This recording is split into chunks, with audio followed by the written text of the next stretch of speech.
नमस्कार। आप देख रहे हैं एचआर न्यूज। और एचआर न्यूज के दर्शकों को बड़ा इंतजार रहता है कि आखिर चुनावी चर्चा कब मिलेगी, क्योंकि एचआर न्यूज के जो सबसे ज्यादा दर्शक है वो हमारी चुनावी चर्चा को देखते हैं। और आज चुनावी चर्चा में हमने कहें कि सीएम सिटी करनाल से जो है जोड़ा है के बी पंडित जी को। और वरिष्ठ पत्रकार है, 50 साल से ज्यादा का राजनीति अनुभव है उनके पास। उनकी लेखनी कहे कि पूरे हरियाणा में जानी जाती है और बड़ा तजुर्बा उनके पास है। पूरे हरियाणा के सिनेरियो को उन्हीं से जानेंगे, क्योंकि एचआर न्यूज तो हर जगह नहीं पहुंच सकता। लेकिन केवी पंडित जी से हमने रिक्वेस्ट की है कि वो एचआर न्यूज को समय दे। और पिछले दिनों हमने एक चर्चा भी उनसे दिखाई थी नरेश चौहान जी के साथ बैठा करके। तो उसके बाद केवी पंडित जी ने भी माना एचआर न्यूज चैनल एक चैनल है और उस पर बैठ करके बात की जाए। तो बड़ी रिक्वेस्ट के बाद केवी पंडित जी ने हमें टाइम दिया। पंडित जी, एचआर न्यूज में आपका स्वागत है। बहुत बहुत स्वागत पहले स्वागत। तो आपका धन्यवाद धन्यवाद करूंगा हमें समय देने के लिए। धन्यवाद धन्यवाद। अब ये बता दीजिए, पूरे हरियाणा का क्या चुनावी सिनेरियो है। आपने तो बहुत पत्रकारिता की है, बहुत बड़ा आपका तजुर्बा है, 50 साल से ज्यादा का। हरियाणा में विधानसभा चुनाव चल रहे हैं, लोकसभा चुनाव आपने देखे होंगे भी। 4 महीने पहले कैसा डेंट लगा है 5 सीटों का बीजेपी को। और कह के अब क्या लगता है आपको? अब तो काफी समय हो गया, प्रचार प्रचार भी पीक पर है, अंतिम चरण में है चुनाव प्रचार। अब कहाँ स्थिति क्या नजर आ रही है पूरे हरियाणा पे, आप बता दीजिए। पूरे हरियाणा की पॉलिटिकल स्थिति तो ये है, कांग्रेस तो 90 सीटों पर लड़ रही है, बीजेपी 89 सीट पर लड़ रही है। जी। क्योंकि उन्होंने सिरसा की कांडा के साथ समझौते के तहत उनको वो सीट उनके लिए अपने पार्टी के उम्मीदवार को उन्होंने विड्रा कर लिया। दूसरी तरफ दो पार्टियां हैं क्षेत्रीय, एक इनेलो है, एक जेजेपी है। जी। इनेलो ने समझौता किया है बसपा के साथ जी। और जेजेपी ने समझौता किया है चंद्रशेखर रावण के साथ। चंद्रशेखर रावण की आजाद पार्टी के साथ। जी। और तीसरी जो फोर्स आई है अब, वो आम पार्टी है। केजरीवाल भी टूर कर रहे हैं, हम्म। लेकिन इन तीनों की स्थिति हाशिए जैसी ही है, बहुत ज्यादा बढ़िया नहीं है। समझौते बेशक इन्होंने कर लिए हों, लेकिन इनकी स्थिति आज के दिन किंग मेकर की नहीं बची है। इसलिए सीधा मुकाबला मोटे तौर पर कहें तो कांग्रेस और बीजेपी के बीच है। हम्म। और कांग्रेस इसलिए हावी है कि श्रीमान खट्टर साहब की जो नीतियां थी वो जनता को प्रिय नहीं थी। उदाहरण के तौर पर जैसे खट्टर साहब ने किसानों को नाराज कर लिया, पंच सरपंच को नाराज कर लिया, सरकारी कर्मचारी नाराज हो गए। उसके बाद आशा वर्कर, कांग्रेस वर्कर, महंगाई बेरोजगारी उनके खिलाफ थी। एक रिपोर्ट के अनुसार 37% महंगाई है ना, बेरोजगारी है, और अपने सामने देश में सबसे ज्यादा है। ये सरकार ये कहती थी हम रोजगार देंगे। इनके आधे से ज्यादा केसेस आज भी कोर्ट में पड़े हैं पेंडिंग। इन्होंने चुनाव करवाया, या तो उनकी पेपर लीक हो गए, या उनके रिजल्ट आने थे वो रुके हुए हैं हाई कोर्ट में। जी। तो ये सारी ऐसा लगता है कि सरकार रोजगार देने की स्थिति में नहीं थी। 2 लाख से ऊपर वैकेंसी खाली छोड़ दी। चुनाव का समय हो 2 लाख वैकेंसी छोड़े, ये कोई समझदारी की बात नहीं है। पूरे हरियाणा में अगर आप घूमोगे, शायद आपको वो फेस करना पड़ रहा है। सारी जगह गलियां टूटी पड़ी हैं, सुधार नहीं हो रहा। और ये आम आम प्रथा रही है। ये चुनाव में से पहले गलियों को तो मरम्मत करवाते ही हैं, गांव की लिंक रोडों को मरम्मत करवा देती है सरकार। पता नहीं सरकार में क्या अंधेर गर्दी थी, सुनवाई नहीं हुई। मैं रोकूंगा, मैं रोकूंगा। आपको लगता है खट्टर साहब को बयानबाजी से फुर्सत नहीं मिल रही है? अभी शैलजा को लेकर के जो बयान दिया, आपको लगता है बड़ा डेंट करेगा? या फिर भाजपा के पास अपने कोई नेता नहीं है? भाई सारे कांग्रेस से इजाद करो या अन्य पार्टियों से इजाद करो। भाई अगर आपके पास इतने बड़े बड़े नेता, आपको क्या जरूरत है किसी के परिवार में दखल देने की? भाई वहां उनका अपमान हो रहा है या नहीं हो रहा है? भाई किरण चौधरी को ले गए राज्यसभा में पहुंचा दिया और फिर उनको तोशाम से किरण चौधरी को टिकट दे दी। तो मैं ये स्थिति जानना चाह रहा हूं आपसे, क्या बीजेपी के पास अपने उम्मीदवार नहीं है क्या, या बीजेपी में कोई ऐसा बड़ा चेहरा नहीं है या जो चुनाव जीत सके, या इस तरीके के नेता नहीं है? तो इस सब नहीं, सिनेरियो को आप किस तरीके से देखते हो? ये मैं इस रूप में देखता हूं कि श्रीमान एकमात्र चेहरा था उनके पास, खट्टर, जिन्होंने 9.5 साल राज किया। लेकिन जब लोकसभा चुनाव आए तो उसने ये दावा किया कि वो 10 की 10 सीटें जीतेंगे, हमने तो काम कर रखा है। लेकिन जब जब उन्होंने प्रचार शुरू किया तो जगह जगह विरोध होना शुरू हो गया, और खट्टर साहब ने उसमें समझदारी का काम नहीं लिया। आपके गुरुग्राम में आके कह दिया कि मुझे अब पता चला है कि सरकारी अधिकारी तो दूसरे के खुट्टे से बंधे हैं, मैं उनको चुनाव के बाद देखूंगा। अभियान छेड़ दिया। फिर मोहनलाल बड़ौली ने कहा कि मेरे मेरे भीतर घात हुआ। फिर रंजीत चौटाला ने कहा कि मेरे साथ भीतर घात हुआ, और अनेक जगह पे ऐसे आरोप लगे। और उन्होंने कहा कि सबकी कंप्लेंट मंगा ली। जब कंप्लेंट मंगा ली तो उन्होंने पता लगा पार्टी तो लोक विधानसभा चुनाव में जाएगी। अगर अभी से पार्टी में फूट पड़ गई, नोटिस वोटिस दे दी, भगदड़ मच जाएगी पार्टी में। तो उन्होंने वो जो शिकायत मंगाई थी सरकारी के खिलाफ भी और वो पार्टी नेताओं के खिलाफ भी, वो सब ठंडे बस्ते में लगा दी। फिर उन्होंने एक खट्टर ने एक और नकल करी, वो नकल करी मोदी के पद चिन्हों पर। जैसे मोदी ने अपने सीनियर को ठिकाने लगाया था, अडवाणी को, मुरली मनोहर जोशी को, आपका वसुंधरा को, शिवराज चौहान को, और वो रमन सिंह को। तो वैसे ही इसने हरियाणा में जो टॉप के लीडर थे, जो पार्टी की जान कहलाते थे, मैं समझता हूँ रामविलास का नाम जब सुनते थे, खट्टर सीन पे नहीं था। उस समय बीजेपी के एकमात्र विधायक थे आपके अहिरवाल से। फिर उसके बाद बड़ा नाम अपने आप में अनिल विज का रहा, 7 बार जीते, 7वीं बार चुनाव लड़ रहे हो। फिर एक नाम और था कैप्टन अभिमन्यु का। फिर ओपी धनखड़ का नाम था। राव इंद्रजीत भी आ गए 14 के बाद, तो राव इंद्रजीत भी आ गए भाई, बड़ा चेहरा कांग्रेस का अहिरवाल में। नहीं, राव इंद्रजीत जी तो आए ना कांग्रेस में। मैं तुम बता रहा हूँ बीजेपी के बड़े नेताओं को मैं वही बता रहा हूँ, कांग्रेस से बीजेपी में भी तो राव आ गए ना भाई 14 हाँ, में। राव साहब जब आए तो राव साहब काम करना चाहते थे, लेकिन मनोहर लाल जी ने इनके विरोधी पैदा कर दिए। हरियाणा का एकमात्र कदावर नेता है जो 15-16 सीट हार जीत में बदल सकता है। प्लीज प्लीज बैठे वैसे बैठे हिले नहीं, फिर फ्रेम बिगड़ गया हमारा, बैठे रहे। अच्छा अच्छा। तो मेरा ये कहना है कि जब ये सारी चीज बनेगी तो कदावर नेता थे, उनकी तो इज्जत की जानी चाहिए थी। 2014 में उन्होंने पूरी की पूरी सीट अहिरवाल की जीत ली, 19 में भी 8 सीटें जीत दी, लेकिन उनको उनका ड्यू नहीं मिला जो वो चाहते थे।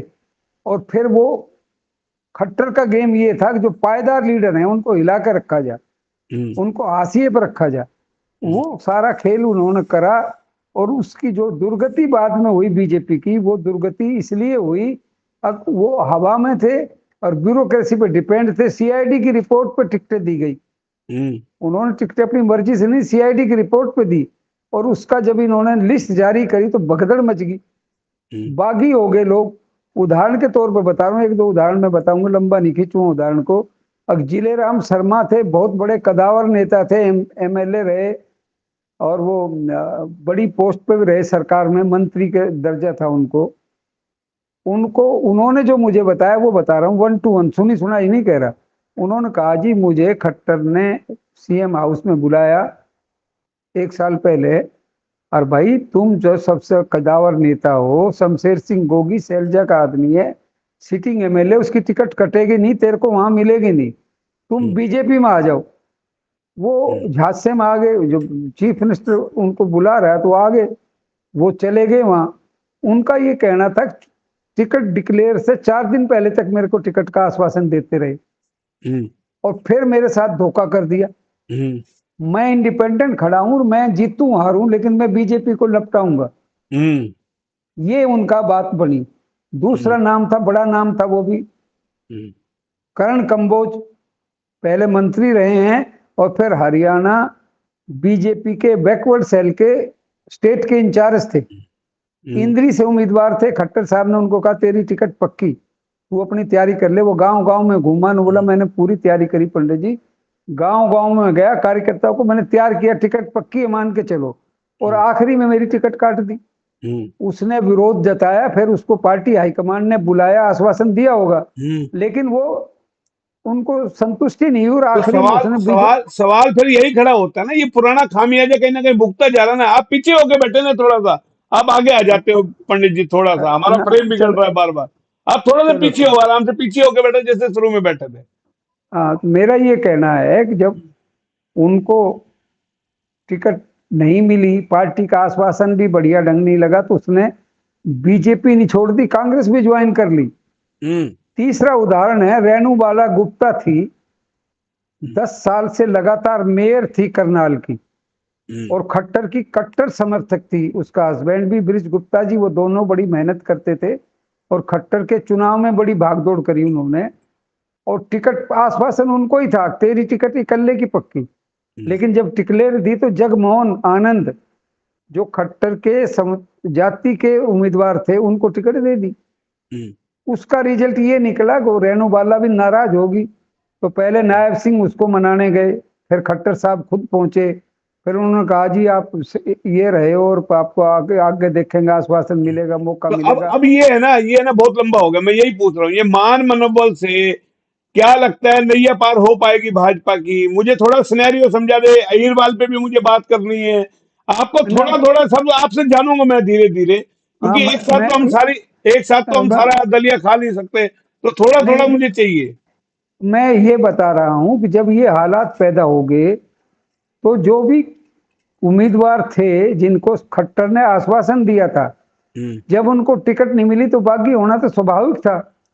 लेकिन खट्टर के ये गलतफहमी रही कि सरकार तो वो बना लेंगे, हम्म। लेकिन खट्टर जो 10 साल हरियाणा की राजनीति में छाए रहे, हम्म। सबसे बड़ा ब्लंडर जो उसने किया हाल में किया, शैलजा के बारे में बयान देके, तो उन्होंने नहीं कहा भाई, भाई, शैलजा। भाई शैलजा का बयान तो अब दिया है, उससे पहले तो कुर्सी गई ना उनकी, उनकी खुद की सीएम की कुर्सी गई, पार्टी को बदलना पड़ा, नायब सिंह सैनी को हाँ, लाना पड़ा। अब वो खुद आश्वासन के भरोसे है कि भाई किस नहीं नहीं, तरीके से। लेकिन अब उनने जो गलत, सिनेरियो बन रहा है, जो बयान से मैं शैलजा पे आ रहा हूँ, जो बयान से जो सिनेरियो बना है, आपको लगता है भाजपा के पक्ष में गया, विरोध में गया? बादशाह के विरोध में गया। खट्टर ने ऐसा माहौल पैदा कर दिया, लोगों ने कहा भी पुराना खापड़ राजनेता है, उसने बिना सोचे समझे, बिना पूरी शैलजा से बात हुए बिना बयान नहीं दिया हो। हम्म। लेकिन जब बयान दिया तो रिजल्ट ये निकला कि उसने कह दिया शैलजा ने, मेरे तो फादर साहब भी तिरंगे में गए थे और मैं भी तिरंगे में जाऊंगी, पार्टी छोड़ने का सवाल ही नहीं उठता। इससे हम्म। बड़ा तमाचा किसी को नहीं लग सकता। फिर हम्म। खट्टर साहब की पॉपुलरिटी ये बनी, प्राइम मिनिस्टर की मीटिंग में नहीं बुलाया गया उसको, हम्म। कुरुक्षेत्र में जो थी। और अब खट्टर साहब क्या कर रहे हैं, पब्लिक मीटिंग नहीं कर सकते, हम्म। हरियाणा में घूमना चाहिए उनको, नेता हैं तो। हम्म। वो करनाल, असंध, हम्म। नीलोखेड़ी, तरावड़ी, हम्म। इंद्री, घरौंडा वर्कर मीटिंग कर रहे हैं, क्योंकि हम्म। इज्जत बचाने का एक ही तरीका बचा है, वर्कर के बीच बैठे। तो आपको लगता है आला कमान को समझ में आ गया कि खट्टर से बड़ा डेंट हरियाणा में लग रहा है? क्योंकि किसान अब सम, आंदोलन हमने देखा, कैसे दीवारें चिनवाई, तमाम चीजें हुई, किस तरीके से 2019 में ही नजारा देखने को मिल गया था। किसी की बोला गर्दन काट दूंगा, किसी को जोटा मार दूंगा, किसी को सोटा मार दूंगा। वो तमाम, यानी कि खट्टर साहब की ठसक, यानी कि जो सीएम की थी कि भाई मुझे तो संघ ने बनाया, आला कमान ने बनाया, मोदी जी ने बनाया, मेरा तो कौन क्या बिगाड़ सकता है। लेकिन अब कुर्सी जाने के बाद भी उनको कहीं ना कहीं टीस है, आपको लगता है? नहीं, टीस नहीं है, अब तो पछता रहे हैं वो। लेकिन गेम वो पीछे चले गए वो। हम्म। राजनीति में हरियाणा में उनको अव्वल नंबर पर होना चाहिए पार्टी में। हम्म। अब बीजेपी एक दिक्कत महसूस कर रही है कि उसके पास स्टेट लेवल का मुख्य प्रचारक कोई नहीं, अच्छा।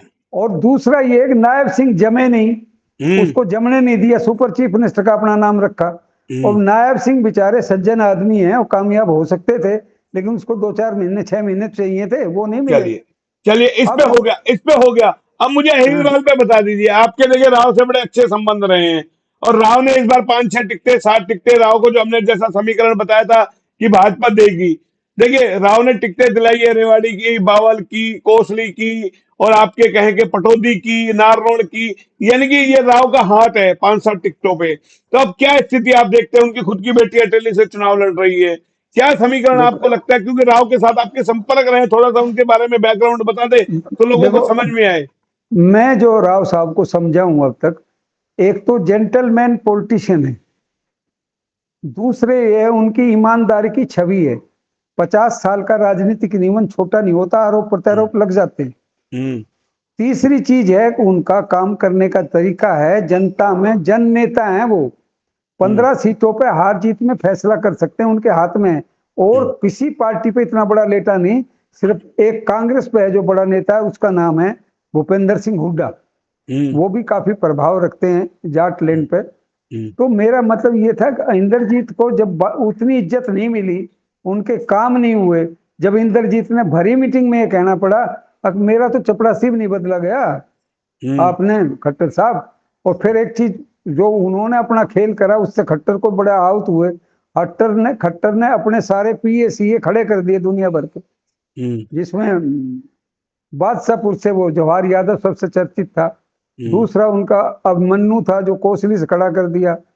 तीसरा था उनका अजय गौड़, जिसको फरीदाबाद में खड़ा कर दिया। और 10 जगह उनके उम्मीदवार खड़े थे। तो अब तो देखिए देखिए, अब तो राव की जीत हुई ना भाई, अपने तो अहिरवाल में अपनी टिकटें तो ले रहे हैं ना।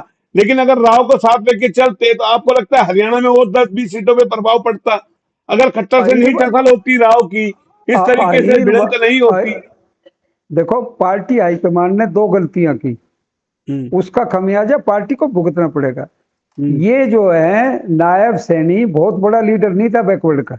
हम्म, ये एमपी बना था और एक बार पहले मंत्री था, कभी रहा होगा राज्य मंत्री, उसको चीफ मिनिस्टर बना दिया और सारी प्रशासन को कंट्रोल कर लिया ना। वो कामयाब हुआ, ये फेल हो गया। तो मैं यही पूछ रहा हूँ ना भाई, राव को क्यों नहीं बना? जब ओबीसी बनाना था तो राव को बना देते। तो वहां भी अब भाजपा लगता है बड़ी गलती कर गई। या राव उनके काबू में नहीं आते, सीएम बनते तो अपनी चलाते, क्योंकि राव किसी के इशारे पे चलने वाले नहीं है, राव खुद अपनी फसक से चलते हैं। भाई एक चीज तो राव साहब करते ही, हरियाणा में अहिरवाल का भला करते, पूरे हरियाणा में उनकी मान्यता थी। उनके बारे में कोई सवाल करने वाला नहीं था, का अनुभव नहीं है, लंबे समय तक मंत्री रहे हैं, उनके फादर साहब भी चीफ मिनिस्टर रहे हैं, तो उनकी एक छाप थी। और वो अहिरवाल का मैसेज पूरे हरियाणा में जाता। अब सारा अहिरवाल एकजुट है और वो 11 सीट या 15 सीट जो उनके प्रभाव क्षेत्र की हैं वो तो जीतेंगे ही। अब दूसरी जगह भी प्रभाव करता, लेकिन अब हालत ये होगी, बीजेपी हाईकमान उनको खट्टर को काबू करने में कामयाब नहीं, फिर तिलक देने में गड़बड़ कर दी, टिकट देने में। ये अहिरवाल में तो बाद में टिकट दिए ना उन्हें घुमा घुमा के। लेकिन एक और ब्लंडर कर दिया, कभी रामविलास शर्मा का नाम सुनते थे खट्टर साहब दूर से, वो खट्टर साहब ने उसी की टिकट पर लटका दिया। 10 तरह के आरोप भी लगा दिए उन पे, और आरोप ही नहीं लगाए, पुलिस में रिपोर्ट भी करवा दी। तो ये जो खट्टर ने खेल खेला वो आत्मघाती था खट्टर के लिए, पार्टी बिल्कुल के बिल्कुल, लिए। इस पे हम चर्चा कर चुके हैं, पहले चर्चा कर चुके हैं।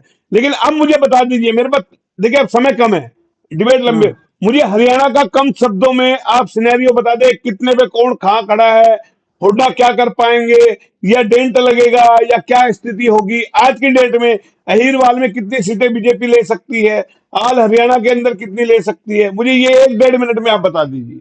मेरा ये कहना है कि इस समय जो हरियाणा की स्थिति है उसमें तो बीजेपी डिफेंसिव पर है, कांग्रेस ऑफेंसिव है। और लगता ही ये कांग्रेस जो है क्लियर कट मेजोरिटी ले जाएगी। इवन देन शैलजा के विरोध के बावजूद जो तमाशा हुआ बीच में, मुझे लगता है राहुल गांधी 26 को आ रहे हैं, फिर 1-2 बार और आएंगे शायद। उस दिन शैलजा भी साथ होगी, भूपेंद्र सिंह हुड्डा भी वहां होंगे, उदय भान जी स्टेट प्रेसिडेंट भी वहां होंगे। तो एक चीज का समाधान तो हो जाएगा, जो बीजेपी आस कर रही थी अगर दलित बोर्डों में डेंट पड़ेगा, हम काबू कर लेंगे, हम ले लेंगे, वो मेरे ख्याल में बात बनने वाली नहीं है।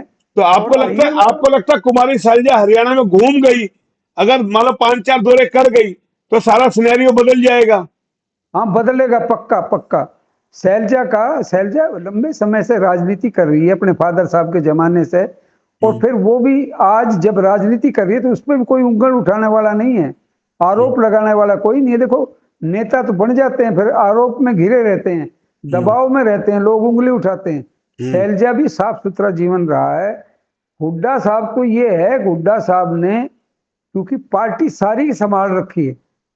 पार्टी में क्या 3 चीज चाहिए किसी नेता को कामयाब होने के लिए? पहले तो अच्छे उम्मीदवार चाहिए, फिर खर्चने को पैसा चाहिए, फिर तीसरी चीज है कि वो अपना अपना प्रचार तंत्र ऐसा हो, वो अपनी बात जनता के बीच पहुंचा सके। उन्होंने वो लटकेबाजी सारी लगा दी, 6,000 वोटर होंगे, महिलाओं को क्या देंगे। बीजेपी ने, उन्होंने 2 कहा, उन्होंने 21 करके अपना पीछा छुटाया बीजेपी ने। फिर उन्होंने कहा जवानों को क्या करेंगे, क्या नहीं करेंगे, अग्निवीर योजना हम खत्म कर देंगे। फिर नाराजगी थी किसानों की, एमएसपी गारंटीड देंगे, लीगल गारंटी दिलाने की चलिए कोशिश वो तो करेंगे। गारंटी बिल्कुल, वो तो मैनिफेस्टो में। लेकिन मुझे एक सवाल मेरा आखिरी के अंदर है। मैं राव की बेटी आरती राव चुनाव लड़ रही है, आपको क्या लगता है अभी एज है या? आरती राव का एज है और वो हारने का सवाल ही नहीं उठता। मुझे लगता है 20,000 से ऊपर जीतेगी। लोग ये ऐसे कह रहे हैं कि मुकाबला बड़ा है, मुकाबला अगला कुछ नहीं है। जो मुकाबले में है वो खुद डिफेंसिव घूम रहे हैं। आप तो इलाके में घूमे हो मेरे ख्याल में। बाकी रेवाड़ी बावल कोसली जो टिकटें दिलाई है, क्योंकि बनवारी का टिकट देखिए कटवाया है, जो भी आप बात कर रहे थे, राव पे दाग नहीं है। मुझे लगता है राव ने इसलिए बनवारी का टिकट कटाया, विक्रम को भी इसलिए घर बैठाया था कि उसके पीछे राव को दाग लग रहा था। ये टिकट कटने का कारण यही मानते हैं बनवारी का, कि राव पे हाँ दाग ना लगे, क्योंकि सहकारिता विभाग का जो मामला था वो आंच कहीं ना कहीं राव तक आ रही थी। हाँ हाँ, बिल्कुल ठीक बात है। राव साहब एक बारे में बड़े चिंतित है, मुझे लगता है उनका अब तक का जो व्यवहार है। अब वो ये दाग वाग लगाने वालों को, करप्ट वालों लोगों को ज्यादा परिसर प्रोटेक्शन नहीं देते हैं अपने यहाँ, और उनका इसीलिए साफ छवि रही। गलत आदमियों को टिकट देते तो 4 तरह की उनके खिलाफ भी माहौल बनता, लेकिन कोई उनके खिलाफत करने वाला नहीं है। विरोधी तो राजनीति में विरोधी तो हो ही जाते हैं, बिल्कुल। लेकिन ये खट्टर ने एक ही चीज करी कि उनके जो कट्टर विरोधी थे 2, राव नरवीर सिंह, वो तो अपनी ताकत से टिकट लाए, और वो वो जो कापड़ीवास कापड़ीवास तो ठिकाने लग गए बेचारे, उनकी तो कोई लगा दिया, कृपा कर। ठीक है। वो नांगल चौधरी में जो थे, अभय सिंह जी। राव अभय, हाँ अभय सिंह भी दिक्कत में है। सुना है वहां मंजू चौधरी बहुत आगे चली गई, जाट और दलित इकट्ठे हो गए और अच्छा। गुर्जर इकट्ठे हो गए। अगर ये इकट्ठे हो जाते हैं तो राव अभय सिंह को भी खतरा हो सकता है। अच्छा, बावड़ का और बता दीजिए मुझे, बावड़ का और बता दीजिए। बावल में राव साहब का परस्टेज है, क्योंकि उन्होंने अपनी चॉइस का एक अफसर को रिजाइन करवा के हेल्थ में और उनको टिकट दिया। लेकिन मुकाबले में रंगा है, क्योंकि देखिए कृष्ण कुमार का अपना वोट बैंक नहीं है, ये मान के चल लीजिए राव के सारे ही है नैया। हाँ तो राव साहब उसके लिए जोर लगाएंगे ना, सोच के दिया भाई होगा ना जोर मेरे याद में। पहले बेटी के लिए लगाएंगे, वहां के लिए लगाएंगे। आप ये सोचिए, पहले तो सबसे बड़ी ऐसा है कि चुनौती तो आरती राव है। राज राज पीछे बैठे फिर आगे हो गया, आप पीछे बैठिए, आप फिर राज बिगड़ जाएगा। राजनीति में जो इतने पुराने नेता होते हैं सभी सीटों पे एक साथ जोर लगा सकते हैं। वर्कर काम करता है ना, नेता अच्छा। थोड़ी काम करता है। बावल में उनके पास जो वर्कर हैं लगा दिए, उन्होंने सारी टीम को भेज दिया है। तो अब लगता ये है आपको लगता है अटेली के लिए राव निश्चिंत है? निश्चिंत होने चाहिए, क्योंकि हालत ऐसे हैं। अगर राव साहब अटेली के बारे में भी निश्चिंत नहीं है तो फिर जीतेंगे कहां से? सवाल ये है। लेकिन तो जिस राव तरीके साहब से को आरती का चुनाव प्रचार चल रहा है, मैं देख रहा हूं लगातार अकेली, क्योंकि लोकसभा चुनाव भी मैंने पूरा देखा है उनका। तो बेटी ने इस बार जिस तरीके से राजनीति में लोकसभा में अपने पिता के लिए चुनाव प्रचार किया, अब अपने खुद के लिए, और कहेंगे ताबड़तोड़ भीड़ भी आ रही है, लोग भी आ रहे हैं, विरोध करने वाले विरोध भी करते हैं, और वो बाकायदा अपनी बात को रख रही है रीजन और विजन के साथ। नहीं, और वो एक चीज इस चुनाव से साबित होगी। आरती में अपने फादर जैसे नेतृत्व के गुण हैं, उन्होंने उस गुणों को अब साबित कर दिया पब्लिक के बीच पहुंच के। पहले ऐसा माना जाता था कि लड़की अलग थलग रहती है, लेकिन इस चुनाव में उनका टेस्ट था, और उन्होंने अपनी टेस्ट में लोगों को जो जुड़ा, उनको जो अच्छा, प्यार मिला अच्छा, जनता अगर का। चुनाव जीत गए तो आप मान रहे हो कि राजनीति विरासत परमानेंट, यानी कि अब आरती की हो जाएगी, ये मान रहे हो? अब हो जाए, पक्की पक्की मतलब जीतेगी भी, राव की गद्दी पे बैठ जाएगी। बैठेगी पक्की। और अगर कहीं लेकिन खुला मैं एक छोटा सा सवाल, एक छक्का कोना, आप हिल गए, आप हिल गए, चलिए कोई बात नहीं। मैं पूछा, एक छक्का कोना अगर है, थोड़ा सा एक भी कहीं माइनस ऊंच नीच होती है, तो किस तरीके से देखते हैं? अगर ऊंच नीच होगी तो ये दुर्भाग्यपूर्ण होगा उनका, उनके लिए नुकसानदेह रहेगा चलिए, राव साहब के लिए। आप जुड़े, बहुत बहुत धन्यवाद। ये केबी पंडित जी थे जो बता रहे थे कि किस तरीके से पूरा प्रदेश का चुनावी सिनेरियो है। लगातार आपके पास आगे भी आएंगे पंडित जी। और बहुत बहुत धन्यवाद, आपने टाइम दिया, आप जुड़े, बहुत बहुत धन्यवाद। फिर आएंगे नए अपडेट पे आपके साथ, तब तक के लिए नमस्कार। बहुत अच्छा लगा। आपने आप में दो गुण लगे मुझे। आप एक कैमरा तो हिला ये देते हो बार बार, आप कैमरा हिला देते हो, आपका कैमरा हिल गया सारा, आप हिल गए दोबारा से। मैंने समझाया था आप कैमरा मत हिलाया करो, आपने हिला दिया, सारा फ्रेम मेरा हिल गया। नहीं नहीं, मेरा ये कहना था कि आप जर्नलिस्ट हैं, सवाल जवाब बड़े टू द पॉइंट करते हैं, एक चीज।